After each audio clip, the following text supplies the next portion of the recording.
Yesenia, cuéntame cómo les ha ido hoy aquí en el show del Cuervito Morado, en que siempre ustedes están asistiendo con sus productos.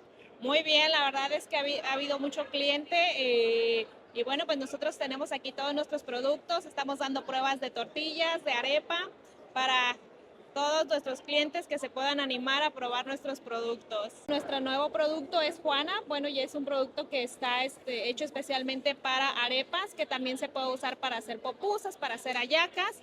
La verdad es que es un producto muy, muy rico y pues bueno, para que vengan a probar nuestro nuevo producto.